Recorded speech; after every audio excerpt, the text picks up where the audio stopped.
I think the interplay between the two, the thing that bridges them, if you will, is managing uncertainty. Because I think resiliency is a part of managing the uncertainty of risk, because you probably can define resiliency a thousand different ways. But I think fundamentally it's how do you bounce back after a setback? This year has been one giant change after another. We've crammed what feels like a whole decade's worth of crisis into just a few short months.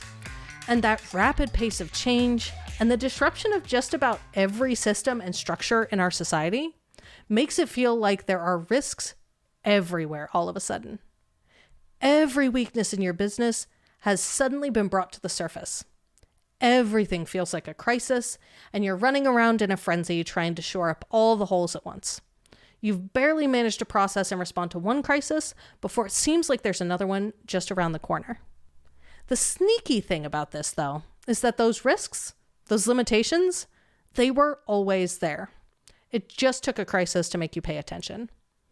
I'm Susan Bowles, and you're listening to Break the Ceiling, the show where we break down unconventional strategies you can use to save time, boost your profit, and increase your operational capacity.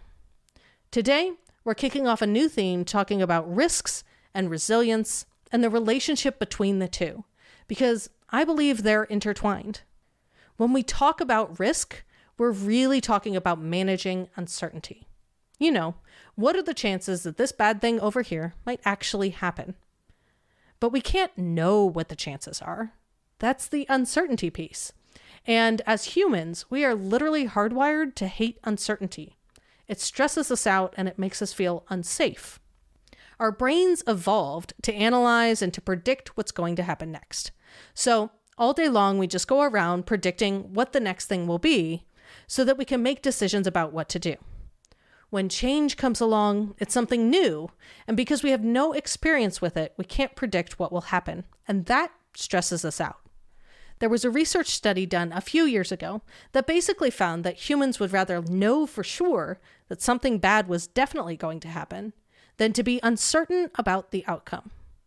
And really, we can never know for certain what will happen next. But identifying and addressing risks means that you can come up with a plan for what you can do to reduce the impact of that risk if it actually happens. Or you can create structures in your business that means that it can be more flexible and responsive and resilient. You can never really completely eliminate risk. It's something that you just have to live with. But risk doesn't have to consume you. Identifying and addressing risks in your business is one of the main ways you build resilience into it, because you can't fix what you can't see. And if you don't understand what's most likely to break, it's pretty hard to create that trampoline of resilience right where and when you need it most. That's what building resilience into your business really means. You're building systems and structures that can respond to and rebound from whatever you throw at it, even if it's a risk or a crisis that you never saw coming. When I originally conceived of this series talking about risk, it was way back at the beginning of May, like 3 years ago in 2020 time. But it feels like a conversation we need more now than ever. No one, no matter what they tell you, knows what's going to happen next. We don't know how our society, our government, the economy, or our businesses will change. All we can do is examine the risks and do our damnedest to build something better and stronger and something built for change. Now, this series is mostly focused on financial risks in your business because, that's a lot of what I talk about here on the show. But risk in your business isn't limited to just your money or your cash reserves. There's operational risk, like having a critical team member leave for another job or to start their own business. Or there's being dependent on a software system or an algorithm that you don't own and that might change at any time. There's founder risk, your own beliefs, habits, preconceptions that inherently change how you do business. We talked about those risks a ton in our last theme on founders getting in their own way. There's economic risk, like how your industry or your clients' industries respond to recessions. And there's social risk, like How much of your own values do you bring into your business? And how do you build those values into the DNA of your business or into your marketing and how you're talking about your business? So as you start thinking more about where your risks are, don't limit your examination to just your money. Risk and the opportunity to build resilience lives everywhere. Now, during this series, we'll talk about some specific risks you might have lurking around in the back end of your business. We'll talk about some alternative sources of revenue that might help you pivot and build more resilience into your business model. And I'll talk to a few business owners who've done just that, added new services and products to make their businesses just that much stronger. Today, I'm having a conversation with Jacquette Timmons. Now, Jacquette focuses on the human side of money. She's a financial behaviorist, speaker, the author of Financial Intimacy, and the host of the More Than Money podcast. Jacquette focuses mostly on the personal side of finance, although a lot of her clients are entrepreneurs. And we're going to talk about identifying risks, building resilience, and how they're really two sides of the same coin. Also, just a note before we get started here, a few minutes in, you'll hear a phone in the background of our conversation. We couldn't edit it out, and I didn't want to just cut a whole section because it was such a good part of the conversation. One of my favorite impacts of this whole pandemic, everyone working from home thing, is us seeing the more human, more real side of people. Not just that buttoned up, painted on professional version we put out there. People are real. They have real kids in the background of those Zoom calls now. They're really showing up in their loungewear and not a suit jacket. So, in the spirit of accepting folks as being human, hopefully you'll excuse us and our ringing phone. Hi, Jacquette. Hello there, Susan. Thank you so much for having me. So you are a financial behaviorist, which is literally my favorite job title ever. Can you tell me a little bit about what that actually means in practical terms? What do you do? Well, what I do is I help people shift their attention from the numbers when it comes to their financial experiences and degrees of financial success to focusing on what I believe contributes the most to that, regardless of where you are on the income or wealth spectrums. And that is your behavior, your choices, the motivations behind them, as well as the emotions behind it all. Because all of that drives what you do, when you do it, how you do it, and why you do it. And I'm just really on a mission to get people to understand those factors. And as they're setting their goals, as they're measuring their results, that they're just not looking at the numbers for the sake of the numbers, but what is the insight that they can get behind those numbers as it pertains, again, to their behavior, their choices, motivations, and emotions. So when I'm coaching people, we're diving into that. And when I'm doing speaking engagements, whether it's a workshop or, me sitting on a panel with someone or an interview, I'm always going to try to weave in elements so that people will pause for a moment, hopefully, and think about, what is my behavior? And actually not just ask the question of what is my behavior, but what's behind it so that you can really have a greater financial self-awareness so that ultimately you put yourself in a position to make better, smarter choices. I love that. It's an interesting take on, I do very much the same kind of work in that you are using data as it pertains to your finances to make better decisions. But this perspective of bringing in the psychological elements, the behavior elements it's so critical to being able to make those good decisions. And I think being able to interpret what the data is telling you is all framed in what your background and history and mindset and all of those behaviors that come with money. And it's interesting because I don't think I'd ever really heard it framed that way, but I think that's such a valuable perspective of dealing with money in a way that a lot of the traditional money mindset work feels like it sort of misses a little bit.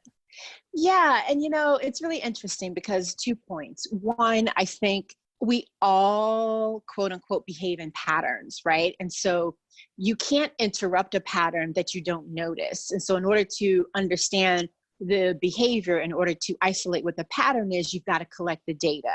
And so for me, the numbers are a way of making the elements that on the surface may appear to be intangible and perhaps quote unquote subjective, to give them an objective lens to it. With regards to the mindset piece, you know, part of my challenge with some of the mindset discussions out there is it plants the seed that makes you think that if I just think differently, well, then things will be different. And from my experience and from observation, you can't think your way through to another side of something. I think your mindset does, in fact, it affects things. It affects what you do, but you've got to take some action. And I love the Quaker proverb that says, when you pray, move your feet. And, you know, you look at any religion, there's probably some version of that in terms of a proverb, but it's like, okay, you can think something and you can have an idea of how you want something to be different, but you then have to back that up with some action. So what are you changing in terms of your behavior to make it so? I like that. And being able to kind of operationalize the changes that you wish you could think your way out of, figuring out what actions can you take to actually make that real. Exactly. The theme we're talking about here is really thinking about risk, thinking about how that relates to resilience. So tell me a little bit about how you think about risk. How do you approach risk? So before I talk about how I approach risk, I would love to just say one of the things that I think we tend to do as a culture, and that is have a very limited conversation about risk. We tend to talk about it almost exclusively through the lens of what we might potentially lose. And that is an important thing to be mindful of. But on the flip side, there's the risk in terms of the opportunity that you don't take, or the opportunity cost, right? So if we think of it from an investment standpoint, so yeah, if you invest in the stock market, there's the risk that you might lose money. But the opportunity cost, the risk on the other side is if you don't invest in the stock market, then you're missing out on the growth and the appreciation and the ability to hopefully outpace inflation. And similarly, when it comes to business, you know, there's the risk of if you do something, it might fail. But on the opposite side, there is the risk of if you don't do it, you won't know what's possible. You won't know what you might be able to achieve. You won't know what goal that might be a stretch goal that you might be able to hit. So I think we also, as we think about what might be lost, we also have to think about the other side of that, which is what are we then losing out on if we don't do something? And in terms of how I approach risk, I also think it's really important to think of risk, to contextualize risk. And, you know, you and I are having this conversation at a very tender moment in time, right? And, you know, as a Black person of Jamaican and, Jamaican American descent, this is a really disheartening time for me, dispiriting time, and scary time, right? And the risk from a business standpoint is if I let that just completely shut me down and don't move forward. Right? So there's the risk there. And there's also the risk in terms of figuring out, well, how do you actually balance acknowledging what's going on? And yet at the same time, you know, your business is your livelihood. And yet at the same time, doing the things that you need to do to market your services, promote your services, let people know what you're doing. And so my point there is that there is no one size fits all when it comes to risk in terms of what's a risky choice for you. And I don't mean you personally, but the bigger you know, what's the risky choice for you versus what's the risky choice for me, because that can look very different. Like we can both be faced with the same choice, and to you, it might not be risky. And for me, it might, and vice versa. So for me, that's how I think about risk. I always want to make sure that I'm looking at both sides of it, if you will, from the terms of what could potentially be lost and what's the potential opportunity cost, and how am I contextualizing the choice or the decision that I am contemplating, that I am attaching some risk to. So I love the idea of contextualizing risk, kind of the positive versus the opportunity cost versus, what are you missing out on? What could possibly happen? And I think for me, when I think about risk, I have a real negative reaction to it, which I think a lot of people do. People are uncomfortable with assessing their risk. Right? They're uncomfortable talking about the potential losses. And I tend to look at risk both from a financial perspective, but also from an operational perspective as well. So we have not just the financial, not just the social risk, but also the operational risk. Things like, are your systems dependent on a platform that you don't own, that could go out of business, that could just disappear one day and take a critical part of your infrastructure with you?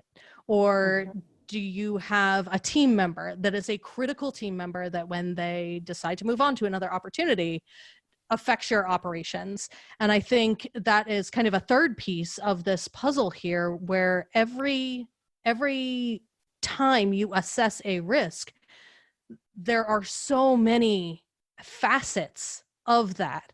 And when I'm evaluating risk, I'm actually looking for opportunities.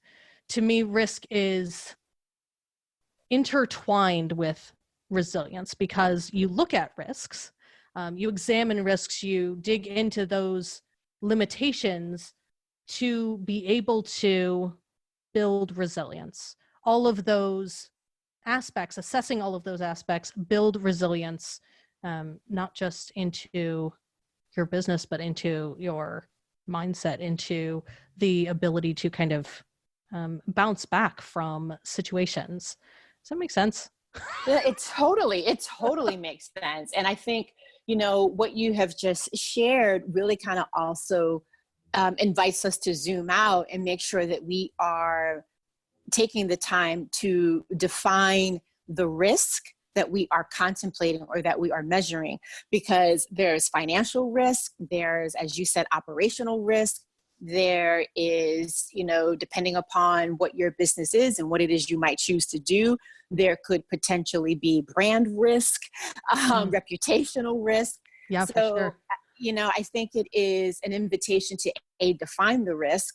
I think the other thing is that, when it comes to risk, inherent in anything that we are going to quote unquote say there's a risk element to it, it means that there's some aspect of it that we lack some certainty about. And I think the challenging thing is that as a culture, we tend to want to prioritize certainty over clarity. And I think we're better served when we prioritize clarity over certainty. So I love that phrasing. Regardless of what the outcome, I love that. I tell people that all the time when it comes to money, because I think far too often, here's a really concrete example that may seem, what's the word? Not significant in the moment, but I think it speaks to a lot. So you ask someone how much they want to save, and you don't put any boundaries on it, right? You tell people not based upon how much you can do or how much you have planned to do, but I'll give you a magic wand. How much money would you want to save? And some people are completely frozen and they cannot come up with an answer because they're not accustomed to having a blank piece of paper where they can write down any number. And why is that? The why often is because they're looking for the certainty in the number. They're looking for the certainty and having the ability to meet that number, as opposed to write down a number. It can be wrong. You can change it. But if you don't write it down, how are you then going to come up with a game plan? If you just say to yourself, I want to save more, what's your game plan for that? How do you know when you're making progress about it? And the short answer is you don't. You don't. I Yeah. love the So like I the think when context it of comes having to, a real clear, like being so clear about why you're doing it and just really yeah, taking a risk to throw a number out there. Start someplace. yeah, exactly. And I think the other thing is, if you take the time to pause and to, inquire about, well, what is the risk that I think is unfolding in front of me, and where am I looking for certainty, and how can I replace that with clarity? I think what that also then does is it gives us a chance to um, examine our relationship with risk and look at those instances where we feel comfortable being risky and those instances where we kind of shy away from it, and understand that there is no right or wrong, but understand what is it about those instances where you feel comfortable. What's the context? Like, what's the ecosystem that's kind of supporting that? And what's missing when you think about the ecosystem for those instances where you don't feel comfortable taking a risk? Mm. Can you give me kind of an example that you've seen of that kind of analysis of where you might feel comfortable, or where, I guess, kind of walk me through the process you would go through to figure out, why, Yeah, where are you comfortable, where are you not? sure. Now, and I will use a personal example. So, before we pressed record, I shared with you where I live. I live in Brooklyn. I live in a Tony neighborhood, Park Slope. Love my place, but I don't own it. Right? I live in a beautiful brownstone. I love my apartment, but I don't own it. And there was a period of time, and this is going back like in the early 2000s, when all of my friends were either buying full on brownstones or buying apartments. And I'm like, man, maybe I'm missing out. Maybe I should do that. And, two things. I started looking, and then I realized that, none of the places that I was looking at that I could afford, none of them would fit my current apartment in it. Like, I couldn't just transport my current apartment into it, right? I'd have to let a whole bunch of things go that I don't want to let go. But the bigger issue was that I didn't do it because, as an entrepreneur, I didn't feel the financial confidence of what comes with the responsibility of, especially if you own a full brownstone, that's a whole different ballgame than owning an apartment. But either way, that adds on a whole nother dimension in terms of financial responsibility. So on that regard, I wasn't very risky. But in terms of being an entrepreneur, that inherently is risky. But the piece where I chose to not be risky is the fact that I've been in my apartment for, I don't know how many years, over 20 years, I think, the same apartment, which means that I have been able to take risks from an entrepreneurial standpoint that I wouldn't have been able to take, or that I probably wouldn't have felt comfortable taking if I had the responsibility that goes with home ownership that I felt comfortable taking renting an apartment, if that makes any sense. Yeah. So you traded some kind of, assessing your personal risk against being able to have the flexibility and freedom to be able to take risks in your business because of other Exactly. choices that you've made. Exactly. That totally makes sense. Yep. So kind of turning it around a little bit, how do you see kind of the relationship between risk and resilience playing out? What does resiliency look like to you, or what does that mean to you? Well, I think the interplay between the two, the thing that bridges them, if you will, is managing uncertainty. Because I think resiliency is a part of managing the uncertainty of risk. Because, you probably can define resiliency a thousand different ways, but I think fundamentally it's, how do you bounce back after a setback, right? And so that's, if I think of it as a triangle, it's like risk, resiliency, and uncertainty are, the one of the three different angles, if you will, and you're always trying to figure out where you need to put a little bit more pressure. And when I say pressure, more attention so that you are managing it. So for me, that's where the resiliency piece comes in. I like the picture of a triangle and the interplay, because, I don't think there's ever really an opportunity for us to be certain about anything. I'm trying to come up with a good example where you could be absolutely certain of the outcome. And I'm not sure that there is. But how you manage uncertainty, how you approach uncertainty in a general sense really impacts how willing you are to take risks. And I think the more willing you are to take risks and to address your uncertainty that's how you become a more resilient organization, kind of full stop. Yeah. And I think, the way that this kind of ties into what I understand about your body of work, the connection there also is, what's the process that you follow for the decisions that you make, right? What's your decision matrix? Like, how do you get to the ultimate decisions that you make, whether they're short-term or long-term, or they're bridge decisions? And the more comfortable you are with your process, the less I think you have to worry about if you get something right or if you get something wrong. Because you know that if you got it right, that's great. If you got it wrong, that's great. It may feel sucky. I'm not going to deny that.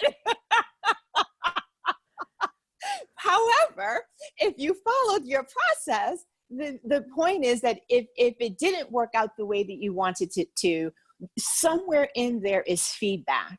And in that feedback is what you can perhaps do differently the next time. But you can only look at that if you're following a process. Yes, exactly. And, for me, I tend to use data to manage uncertainty, to bring in that feedback. My default is always, what does the data say? Like what does the actual numbers say, instead of what does your gut say about what happened? And I think, for me, that's my approach to doing the best to manage uncertainty. And that is my process. And I think that having a process, like you said, is the most important part. Maybe your process is data. Maybe your process is like a hot wash with your team after something happens. Maybe your process is, looking at the execution goals that you set. When you went out to launch a project or try something new, what process did you set around making sure that you were doing the things that you needed to do to give that thing a chance to succeed? Or did you personally muck it up with your own behavior and not do the things that you knew needed to happen? Right. Yeah, exactly. And that's where I think, tracking, however you do it, comes into play. I often ask my clients to track their money, and some people are resistant to it because they think that I'm asking them to do it to create a budget, whether it's, budget around your money or budget around your time. I think people are like, I don't want to do that. And my whole thing is the tracking, again, goes back to collecting the data, which allows you to see the pattern, and it tells a story, right? And so the more comfortable you are with tracking, the better you are at understanding what the story is. And then here's the real, I think, come to Jesus moment. Sometimes when you're tracking, you will realize that you are not doing what you think you're doing. Yes. That's always a hard one to swallow, though. And you're like, oh my God, totally. I didn't do that thing. That was on me.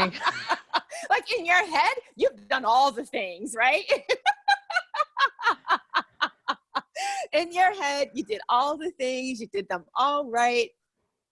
And yet, when you then go back and you look at the tracking, you're like, oh yeah, kind of missed it mark there. Yes. I have to say I had a coach that started kind of a weekly review process where at the end of every week you are, doing some reflection questions. And the goal is really to start seeing consistent data about your business, about what's going well, what's not going well. And one of the things that always gets me every week is that you have to actually list out what your sales were. And then you have to list out all of the opportunities, basically all the offers that you put out there, all those conversion opportunities. And that's always the one that gets me, where I'm like, oh, yep, that's why that didn't happen, is I didn't actually ask anybody to buy anything from me. Right.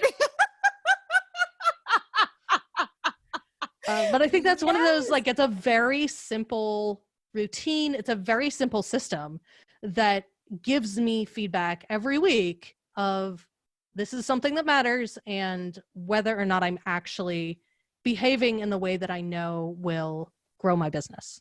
Yes, absolutely. I think people undervalue the power of simplicity, unfortunately, because I think sometimes a lot of profundity comes from those things that are quote unquote simple and that we might be dismissive of. Yes. And I think there's so much, when we approach the concept of kind of getting data around your business, people think that that has to be really complicated analytical data. Like, you have to run giant complicated spreadsheets and charts and graphs. And the truth is that at least in my experience, the most powerful data I've ever gotten about my business is super simple stuff. Things like, did you offer to, did you make an offer to anybody this week? Or, are the products that you're selling profitable? Like, those are really simple pieces of data that can be very powerfully used to identify opportunities for resilience, but also opportunities for, addressing risk. Those are places where risk kind of starts showing itself, I think. Right. Because especially if you think about, did you ask, did you make the risk, or did you take the risk to ask for the sale? So you had a discovery call, or some might call it a diagnostic call, or whatever, and it was a complimentary one. Did you ask for the sale in that call, or did you just have a lovely chat? Yeah, I think we are making a perfect example of why it's really helpful to work with a coach or some kind of external system, because sometimes it's really easy to fool ourselves that we're doing the work that needs to be done, and just having someone else come in and not necessarily hold you accountable, but hold you accountable to be doing the things that you say you value, that you have identified as being important to you. Yeah. And I think the value of working with a coach is, hearing the voice of someone else ask you the question so that you can hear your own voice answer it. So taking all of these, what do you see kind of being the biggest risks or challenges in personal finance, either right now or just kind of in general? I think the biggest risk is just not being engaged and not, paying attention. And, here's I think it's a really good example. So, I've got 3 pillars to my business, right? Coaching, for hire speaking, and then I also host events. For my for hire speaking prior to COVID, I was doing a lot of traveling, and a key part of my client base there are law firms. And last November, for one of my law firm clients, they had an offsite retreat for their women partners and attorneys. And I delivered my signature talk, and I also did 16 one-on-one coaching sessions. And the predominant response for all, if not almost all, of the coaching session folks was that they work really, really long hours. And when they come home, all they want to do is grab a glass of wine or whatever their beverage is and watch Netflix. They do not want to focus on their money. There's a cost to doing that. I understand it. I understand the fact that when you come home, that's the last thing that you want to do. But again, if you think about the compounding effect of our behavior, of our choices, there is the strong possibility then that you won't meet your goals, whether they're short-term or long-term, that you will end up, and most of their cases, it's never an issue of necessarily living month to month or paycheck to paycheck, but you can still, even when you have a lot of money and a lot of cash flow, you can still find yourself in a situation where you are spending unintentionally or not very strategically. And so you won't know that if you are not engaged and paying attention to your money. You won't also be in a position to perhaps quickly pivot if something happens and you now need to readjust how you were actually spending your money or any other kind of financial decisions. You won't know A, what you need to do, and B, how to do it, because you haven't been engaged. So your money is on the back burner and it stays there unless an emergency happens or a big transaction needs to be made or decision needs to be made. But that's not when you want to then begin to be engaged with your money, right? Because you then lose out on the ability to be strategic in that process. So I think the biggest, the risk and the challenge, although some people might not think of that as a risk, is not being engaged and not paying attention to your money and thinking that I work too much or I work too hard, which I'm sure a lot of people can relate to, especially given the dynamics of how people are living, working, and socializing right now. But that's not an excuse, because you end up paying the ultimate price for that. Again, if you think about the compounding of year after year, you're not paying attention to what's going on. And then that leads me to another piece, which is you're reactionary. So you are always making a decision shooting from the hip and not really thinking about not only what are the short-term ramifications of something, but what are the long-term implications. And then finally, I think the risk is being abstract. And I kind of alluded to this at the top of our conversation. When people will say, I just want to save more, or if they've got debt, they'll just say, I want to get out of debt.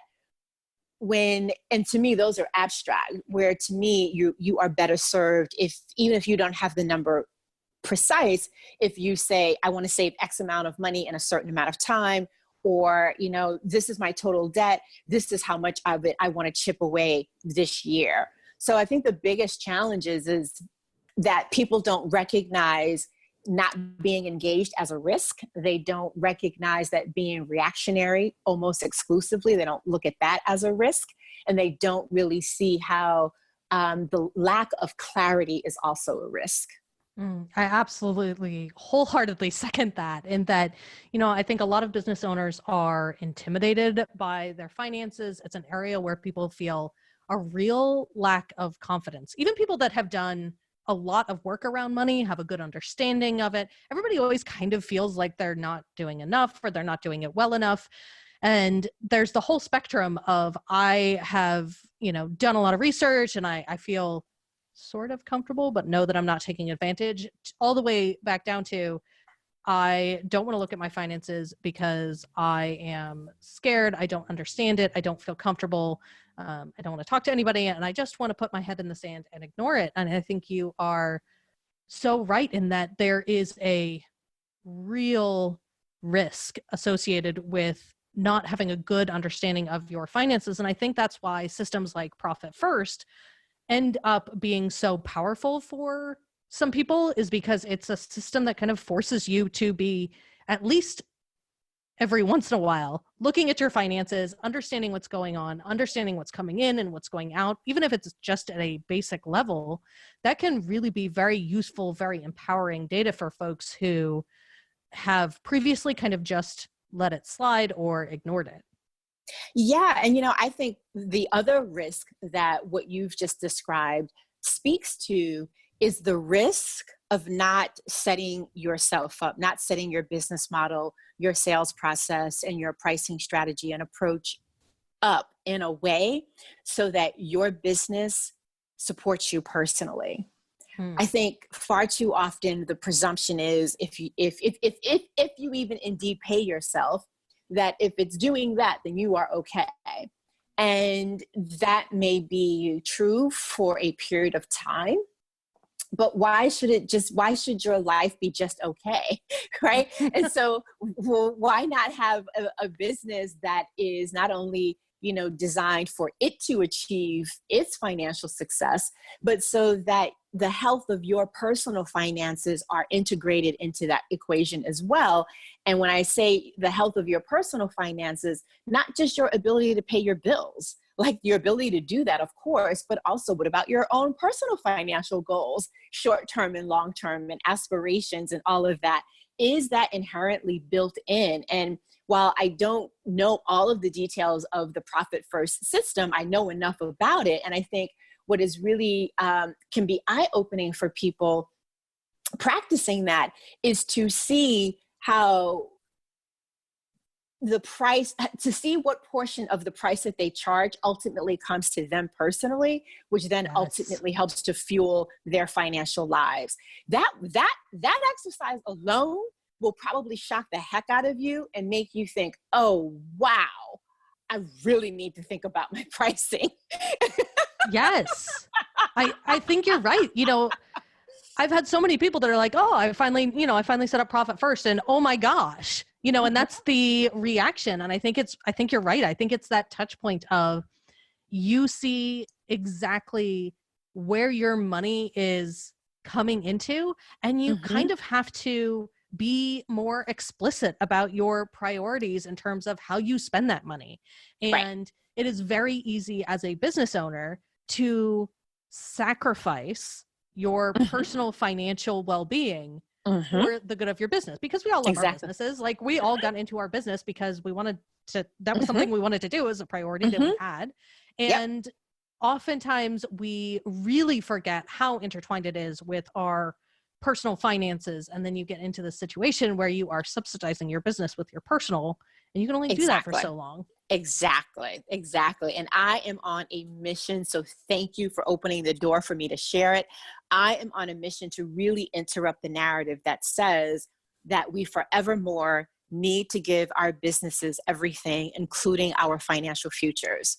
That may be a requirement in the very beginning, or, some points in our business's history just because of circumstances, but we need to have a process, the stopgap measure in place to ensure that that doesn't become the default, that we don't even realize we're continuing to operate in.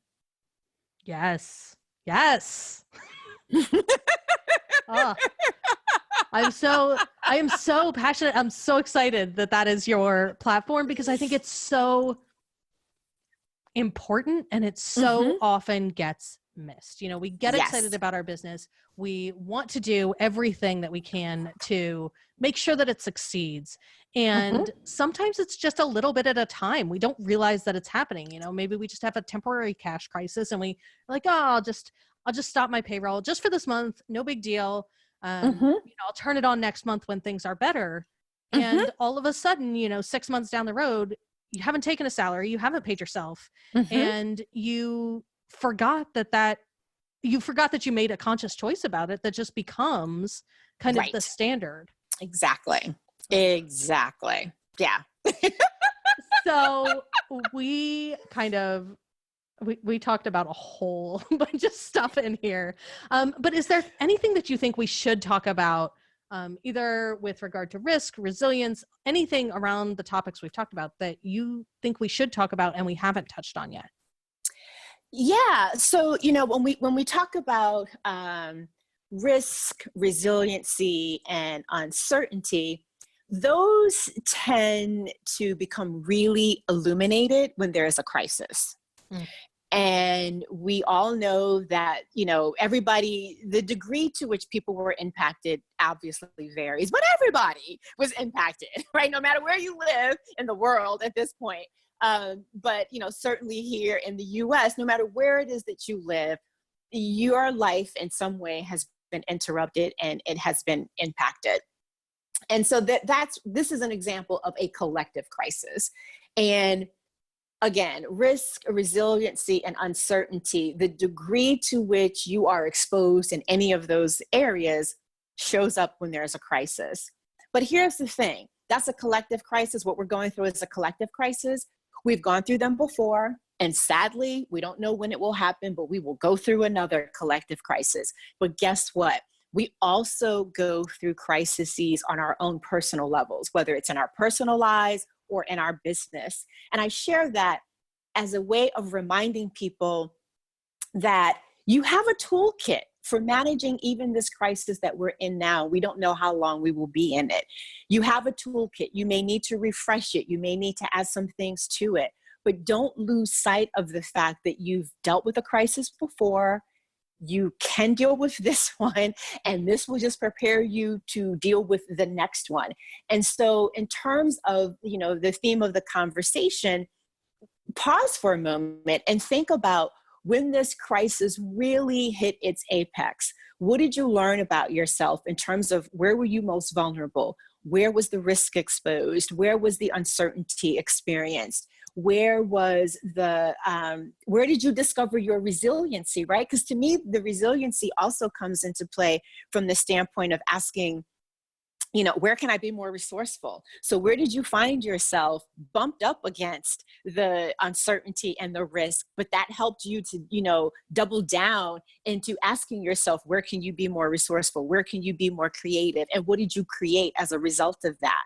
And so I think that's the last piece that I would just like to chat about, is that the crisis always illuminates that, but it also gives you ideas around how to handle it, not only now, but when the next one comes around, whether it's a collective crisis or one that's more experienced on an individual basis, whether it's in your personal life or in your business. Yeah, I think you're right. I think so many people, even the most financially savvy people, I don't think ever, did their cash forecasts to assume that the economy grinds to a complete halt. Like nobody ever predicted that. And so I think this is a little bit unprecedented in that you can, not a little bit, it was in that, everything stops. But I think it was also such an opportunity to really look at not just, how is your business structured and where is there risk there, but also an opportunity to look at the relationship of your business to your life.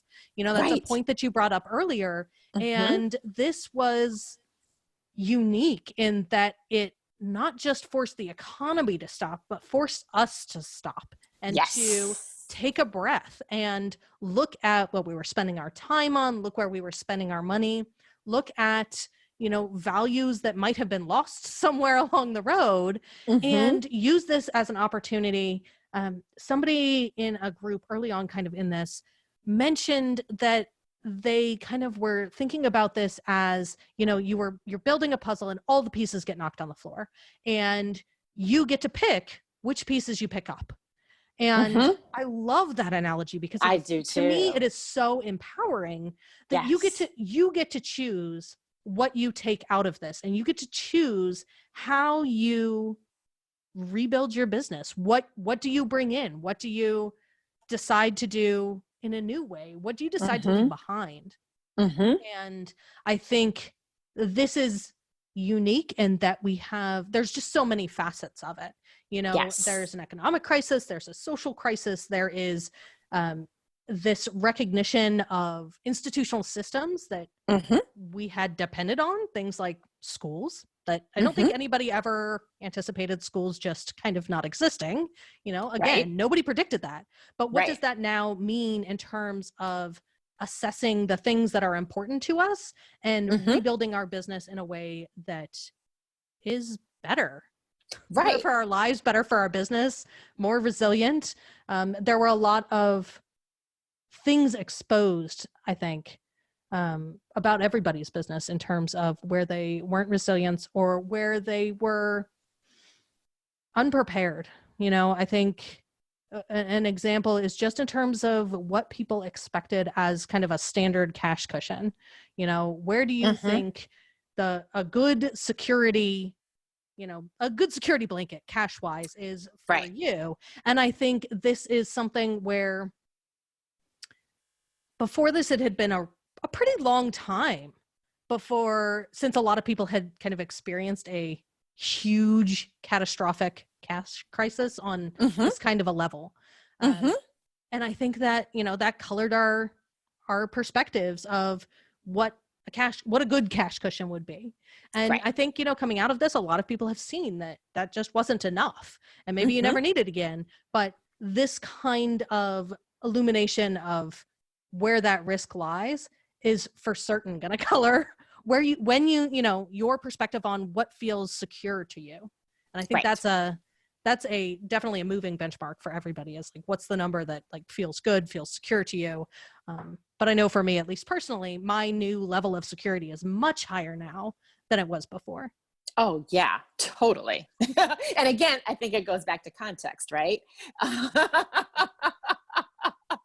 Your circumstances, probably your personal circumstances, your business circumstances, the context of all of that is probably driving what that new number is. Oh, yeah, for sure. Yeah. And I think it is for all of my clients, for people that I'm Oh, talking yeah, to. for And all of us. I'm sure you're seeing it too. Yeah, absolutely. Absolutely. And I think it's also, I don't know what language ought to replace it, but I do dislike this whole notion of going back to normal, because perhaps that's, I know on a number of different levels that don't work. We actually don't want to go back to what was normal. And so I think this kind of illuminates that as well. Like, how are you defining what is normal for you and what is normal for your business? Yes. And what do you want it to be going forward? Yeah, exactly. Yeah, totally. You get to define that. You get to shape it. I love the kind of the imagery of just, I think this is an opportunity for us to all give ourselves permission to think about it differently, to be open to new ways of doing business or new perspectives that allow us to create something new and better. And like you, Yeah. I don't want to go back to what was normal. Mm-hmm. I don't know that we know what we're going to, but I hope that it is something that was better than what we had before. Right, exactly. It's certainly going to be different. Well, it's going to be different, but I think that that's the power. To me, that is why I think choice is such a powerful thing, right? Because you can stand in your power in terms of not only defining what's possible, but also then in terms of figuring out what is your particular pathway to that thing that you want to be possible. You get to define that. You get to choose so many different aspects of that. And let me be really clear here. You may not be able to control all of the aspects of it, but you get to choose. Yes. All right. I think that is a perfect place to wrap it up. So where can our listeners find you if they want to connect or learn more about what you do? My website is a really great place to go, jacquettetimmons.com. And if you go to jacquettetimmons.com/wheel, you can download a free exercise called the financial wheel, which is really beneficial in terms of helping you to understand your relationship with money and your personal finances, but also to use that as a way of understanding what it is that your business needs to do in order to help you fulfill your financial vision. And then on social media, while I am on all of the platforms, I love me some Instagram. So come follow me on Instagram. Awesome. Well, thank you so much for being here and for having this conversation with me. I think this was just freaking interesting. Well, thank you so much for the invitation. It was purely a delight, and I really appreciate the chance to be here. Thank you. Eons ago, back in March, right after the coronavirus craziness kicked off, I was on a call with a friend, and she asked me what I was doing differently with my clients in response to what was happening. All the panic around PPP loans and stay-at-home orders and homeschooling. She wanted to know what I was counseling my clients on now. How were we handling the cash flow crisis now? How were we building resiliency into their business now? And my answer to her was nothing, because there was nothing that needed to be done differently now. We were already talking about limiting risk by creating different revenue streams. We were already looking at how profitable each service or product was, so we could cut what wasn't working and double down on what was. We were already making sure that every dollar spent in the business was being used as effectively as possible. And we were already creating a team structure and using technology to build resilient operations. We'd already done the work to fortify the foundations of their business and build resiliency into their DNA.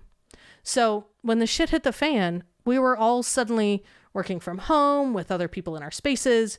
We were homeschooling our kids and reeling from trying to figure out what was happening in the world. For lots of businesses, that felt like running full speed into a brick wall. For most of my clients, it was more of a speed bump. Sure, they had to adjust, just like everybody else did, but their businesses kept running. Operations didn't stop because they suddenly had half as much time to work on their business, or because they didn't have the brain bandwidth to deal with it right now. We'd already put systems in place to make sure the trains kept running. And yeah, we had to touch base and look at our plan and decide, if or where we needed to make adjustments. But that's the same discussion we always had, because we were already proactively looking for ways to operate more efficiently and effectively. Sure, the cause for the discussion was different, but the process to react to it was the same. We looked at the plan, we adjusted where we needed to, and we kept on trucking. That's what resiliency looks like in real life when you've built it into the foundation of your business. And the way you get there is to start by identifying your risks. While Jacquette and I mostly talked about financial risks because, we're both finance geeks, this conversation was really intended to get you thinking about where risk might live in your business, not just in your finances, but everywhere. So start looking for those cracks in your business so you can start shining a light in there, examining them, and start taking some steps to fortify against those risks that you find so that you can move towards resilience. Next week, we're talking a little bit more about financial risks, and we're digging into the risk of inconsistent cash flow. So how do you manage your cash, particularly the balance between your personal cash and your business cash, when the cash coming in might not be as regular as the cash going out? So hit subscribe in your favorite podcast player so you don't miss it. And if you're looking for some support around identifying your risks and taking steps toward building resilience into your business, I'd love to work with you.